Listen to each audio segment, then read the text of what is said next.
सभी एनएम बहनों को नमस्कार। मैं डॉक्टर प्रवेश सैनी, मैं आशा होम्योपैथिक क्लिनिक खुर्जा जनपद बुलंदशहर उत्तर प्रदेश से। और जो भी एनएम बहनें इस वीडियो को देख रही हैं, और देखिए मैं इस वीडियो के माध्यम से जो आप लोगों का UPSSC का जो एग्ज़ाम होने वाला महिला स्वास्थ्यकर्ता, उसके लिए कुछ इम्पोर्टेंट क्वेश्चंस मैं आपको बता रहा हूँ विद एक्सप्लेनेशन। और ये मेरा छोटा सा प्रयास है आप सभी के लिए जो एनएम बहनें तैयारी कर रही हैं एग्ज़ाम की, और ख़ासकर जो संविदा वाली बहनें जो दिन रात अपना कोरोना वैक्सीनेशन में समय दे रही हैं, तो उन लोगों के लिए मेरा एक छोटा सा प्रयास है। वीडियो को पूरा देखिएगा और अपने व्हाट्सएप ग्रुप में शेयर कीजिएगा सभी एनएम बहनों के पास। धन्यवाद। तो आइए दोस्तों शुरुआत करते हैं। तो देखिए कुछ ऐसे इंपॉर्टेंट क्वेश्चन हैं जो बहुत ये एग्ज़ाम में आते हैं, और हो सकता है कि इन 50 क्वेश्चंस में से आपके कुछ क्वेश्चन आने वाले एग्ज़ाम में आ जाएं। तो आइए चर्चा करते हैं। भोजन का पाचन निम्न अंग में प्रारंभ होता है। भोजन का पाचन प्रारंभ होने की बात की जा रही है, यानी कि किस अंग से ही प्रारंभ हो जाता है। तो ऑप्शन में इसमें मुंह दिया हुआ है, मुंह, यकृत, पेट और आंत। तो देखिए भोजन का जो हमारे मानव शरीर में भोजन का जो पाचन है वो मुंह से ही शुरू हो जाता है, क्योंकि मुंह में जो लार आती है, सलाइवा होती है, उसमें एक टाइलिन एंजाइम होता है। और टाइलिन जो एंजाइम होता है ये कार्बोहाइड्रेट को ग्लूकोज में यानी कि चीनी में बदल देती है, और बहुत देर तक रोटी चबाने पर रोटी मीठी लगती है। और अगला क्वेश्चन है, निम्न में से किससे सुई से मधुमेह नियंत्रित किया जा सकता है। किसके सुई से, यानी कि किस दवाई के इंजेक्शन से मधुमेह कंट्रोल होता है। तो देखिए ऑप्शन में है पेनिसिलिन, इंसुलिन, टेट्रासाइक्लिन और मेटासिन। आप सभी को पता है कि इंसुलिन जो होता है उसका इंजेक्शन लगता है और डायबिटीज़ कंट्रोल रहती है। और अगला क्वेश्चन है, देखिए स्ट्रेप्टोमाइसिन का सबसे गंभीर दुष्प्रभाव है क्या है। जो स्ट्रेप्टोमाइसिन एंटीबायोटिक्स होती है, तो ऑप्शन में है ओटोटॉक्सिसिटी, एक्यूलर विषाक्तता, हेपेटोटॉक्सिक और रक्तस्राव विकार। तो देखिए ऑटोटॉक्सिसिटी क्या होती है कि जो हमारी कान में कॉक्लिया होता है इसको डैमेज कर देती है, या हमारी आँखों को डैमेज करती है, या हेपेटोटॉक्सिक दवा है यानी कि यकृत को ख़राब करती है, या हेमोलाइटिक डिसऑर्डर पैदा कर देती है। तो इसका स्ट्रेप्टोमाइसिन का सही आंसर है ओटोटॉक्सिसिटी, यानी कि बहरा करती है। और अगला क्वेश्चन है, देखिए निम्नलिखित में से कौन सी तपेदिक के लिए दूसरी पंक्ति की दवा, यानी कि जो टीबी होती है, ट्यूबरकुलोसिस के लिए दूसरी पंक्ति की दवा कौन सी है। तो इसमें ऑप्शन में रिफेम्पसिलिन, इथेम्ब्यूटॉल और एमिकासिन और आइसोनियाजिड। तो देखिए आप सभी को पता है जब टीबी का ट्रीटमेंट चलता है ATT, एंटी ट्यूबरकुलर ट्रीटमेंट, तो इसमें रिफेम्पसिन, इथेम्ब्यूटॉल और आइसोनियाजिड ये प्रथम श्रेणी की दवा है, और एमिकासिन जो एंटीबायोटिक है ये दूसरी श्रेणी की दवा है। यानी कि जब ये दवा काम न करती, MDR हो जाता है, मल्टी ड्रग रेसिस्टेंट ट्यूबरकुलोसिस हो जाता है, तब एमिकासिन दवा काम करती है। और अगला क्वेश्चन है दोस्तों, निम्न में से कौन सा हार्मोन थायराइड द्वारा स्रावित नहीं होता है। थायराइड द्वारा, तो हमारे गले में थायराइड ग्रंथि होती है, इससे आप सभी को पता है कौन से हार्मोन निकलते हैं। तो इसमें ऑप्शन में थायरोक्सिन, कैल्सिटोनिन, ट्राईआइडोथायरोनिन और थैमोसिन। तो देखिए थायराइड से थायरोनिन निकलता है, कैल्सिटोनिन हार्मोन भी निकलता है और ट्राईआइडोथायरोनिन भी निकलता है, लेकिन थायोमिसिन ये नहीं निकलता है। अगला क्वेश्चन है, निम्नलिखित में से किस की उच्च स्तर की उपस्थिति से मधुमेह हो जाता है, यानी कि डायबिटीज़ किसके लेवल बढ़ जाने से होता है। तो ऑप्शन में फ्रक्टोज, सुक्रोज, ग्लूकोज, सैकराइड्स। तो आप सभी को पता है कि ग्लूकोज ब्लड शुगर यानी कि ग्लूकोज का जब लेवल बढ़ जाता है तो वो इंसान को डायबिटीज़ हो जाता है।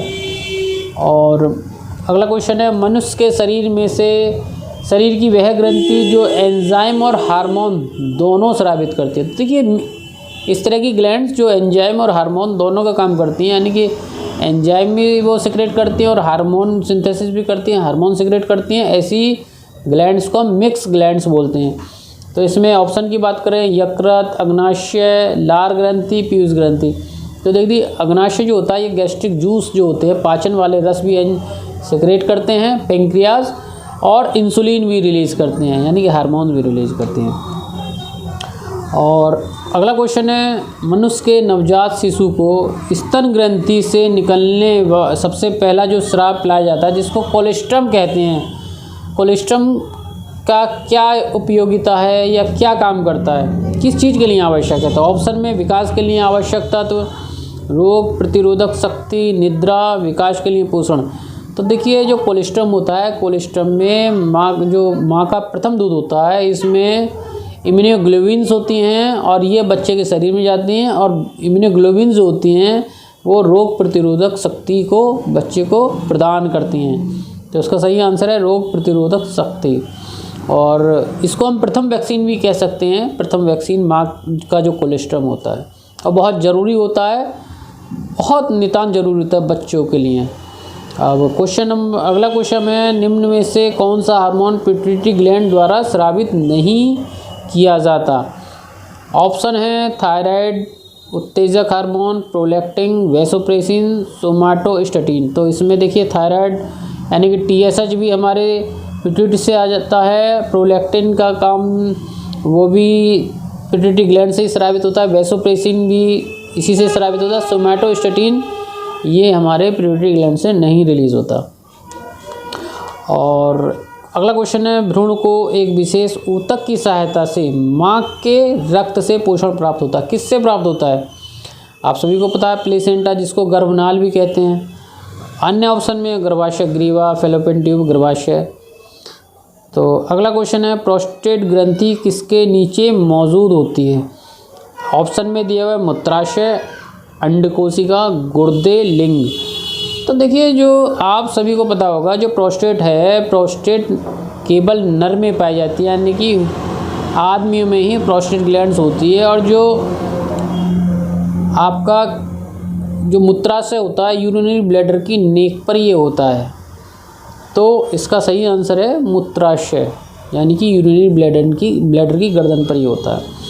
अगला क्वेश्चन है, वृषण से कौन सा हार्मोन स्रावित होता है? वृषण यानी टेस्टिस, और ऑप्शन में थायरॉक्सिन, इंसुलिन, एस्ट्रोजन और टेस्टोस्टेरोन। देखिए थायरॉक्सिन हमारे थायराइड ग्लैंड से निकलता है, इंसुलिन पेंक्रियास से निकलता है, एस्ट्रोजन जो होता है ये ओवरी से निकलता है, टेस्टोस्टेरोन टेस्टिस से निकलता है। ध्यान रखिएगा, वृषण से यानी कि हिंदी में वृषण बोल देते हैं। और अगला क्वेश्चन है, बढ़ते भ्रूण को धारण और पोषण करने के लिए हर महीने मादा प्रजनन प्रणाली का कौन सा हिस्सा अपने आप को तैयार करता है?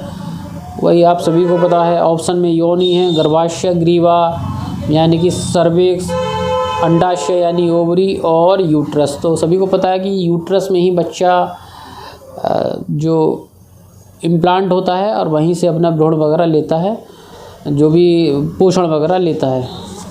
तो अगला क्वेश्चन है, चिंता विकार ग्रस्त व्यक्ति में सभी लक्षण होंगे सिवाय, तो जो चिंता करेगा चिंता विकार से ग्रसित व्यक्ति, उसमें क्या लक्षण नहीं मिलेगा?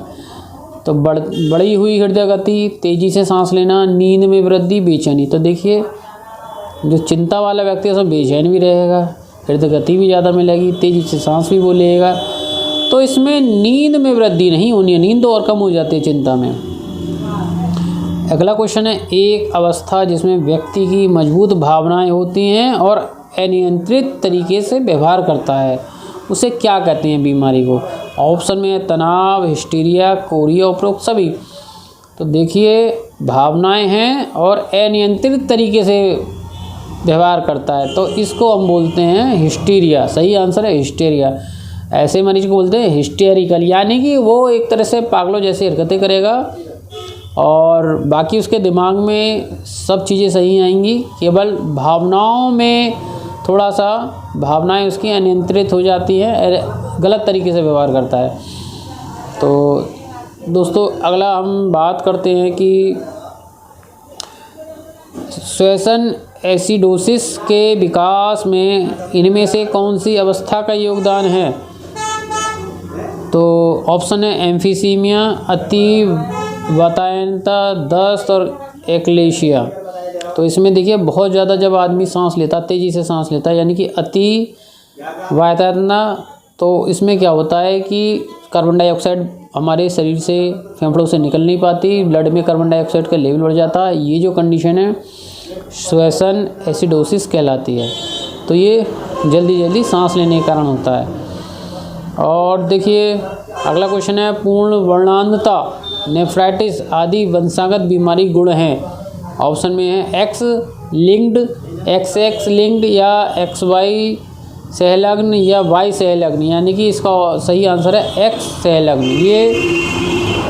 और क्वेश्चन नंबर 32 है, डायबिटीज़ इंसिपिडस रोग होता है। अब ऑप्शन पे ध्यान देना है, ये हमने थोड़ा सा यहाँ देखा है कि क्वेश्चन गड़बड़ पूछा है। डायबिटीज़ इंसिपिडस होती है और एक आपने पढ़ी होगी डायबिटीज़ मेलाइटस। डायबिटीज़ इंसिपिडस, इसको थोड़ा सा मैं समय लूँगा, थोड़ा समझिएगा, बहुत कन्फ्यूजिंग क्वेश्चन है। देखिए दो तरह से डायबिटीज़ होती है, एक डायबिटीज़ इंसिपिडस कहलाती है, एक कहलाती है मेलाइटस। इंसुलिन की कमी से डायबिटीज़ मेलाइटस होती है।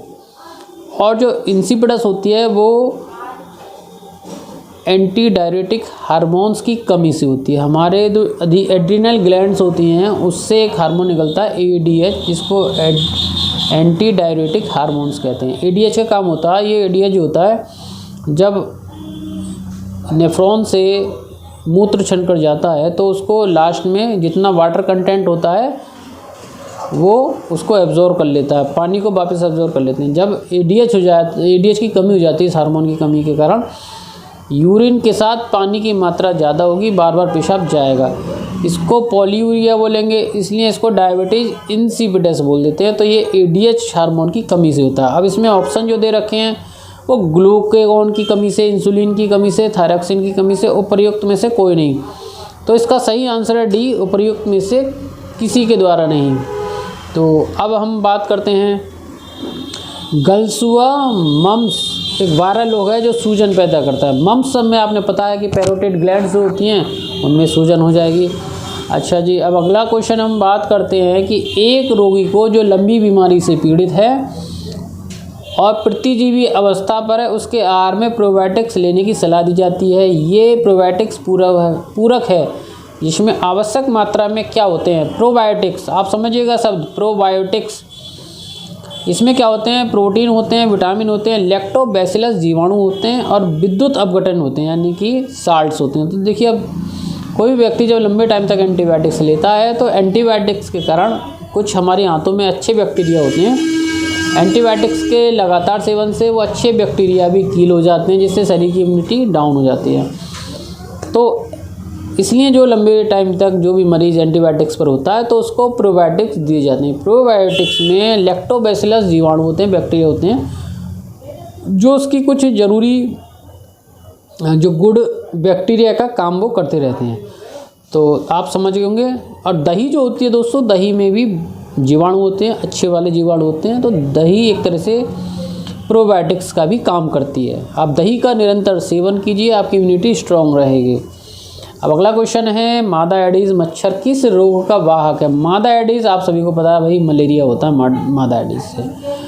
और अगला क्वेश्चन हम देते हैं, निम्नलिखित में से कौन सा बर्ड फ्लू वायरस है जिसे एवियन फ्लू वायरस भी कहा जाता है। ऑप्शन में देखिए, इसको समझ लीजिएगा, H5N1, H1N5, H5N1, N5H1 और N1H5। सही आंसर है इसका H5N1।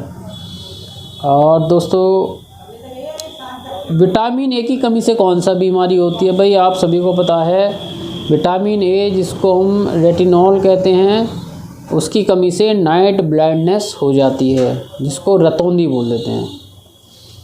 अगला क्वेश्चन है, विटामिन B2 का अन्य नाम है। विटामिन B1 का नाम थायमिन है और विटामिन B2 का नाम है राइबोफ्लोविन। आप सभी लोग समझ लीजिएगा।